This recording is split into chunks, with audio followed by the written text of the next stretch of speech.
आज्ञा आपण को GT Bharat Odia bureau chief Kshamasagar Nayak आपण को स्वागत जनाऊँगी।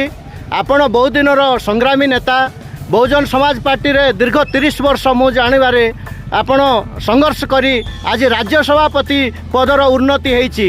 आपण 2029 निर्वाचन रे कि प्रकार मायावती सरकार को अंचल भोट देवा को कि प्रकार लड़ाई जारी रखिबे या उपरे मत प्रकाश करंतु। सांबादिक बंधु आपण माध्यम मु प्रथम से मन पकाइबा चाहे जो महापुरुष मान आंदोलन फल आज आम ये जगह पहुँचीचु। महात्मा ज्योतिबा फुले, छत्रपति शिवाजी महाराज, ई राम साहेब नायकर, नारायण गुरु, शहीद बिरसा मुंडा, परम पूज्य बाबा साहेब मान्यवर कांशीराम साहेब को आम कोरबार नमन करुँ। ता सहित आमर आदरणीय बेहन कुमारी मायावती को आम कोरबार नमन करुँ। से मो उपर आस्था रखिकी ओडिशा भाया गोटे राज्यर दायित्व देइचंती एवं आम आशा करूँ दीर्घ 25-30 वर्ष ला काम करूँ जे बहुजन समाज लोक आम संगठित करूँ। आपड़ जानते ओडिशा रे 42% ST SC लोक बसवास करती।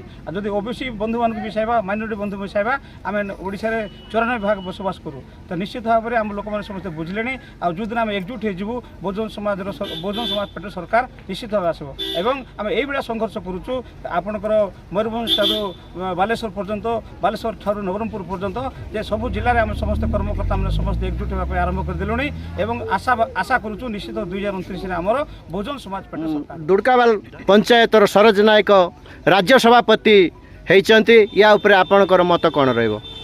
आमे सर्वप्रथम डॉक्टर बाबा साहेब अम्बेडकर आउ मान्यवर कांशीराम साहेब रास्तार चलवाई बोलिकिना आम सबू शिखीचु। तेणु आम बहुत बहुत माने धन्यवाद आउ करोड़बार नमन आमको संगे संगे बेन जी एडे बड़ दायित्व हाँ ओडिशा को दिहला मिस्टर सरोज नायक से बहुत संघर्ष करूँ आम कोटि कोटि धन्यवाद देचु। आमर ओडिशावासी बहुत बहुत धन्यवाद जनाऊँ।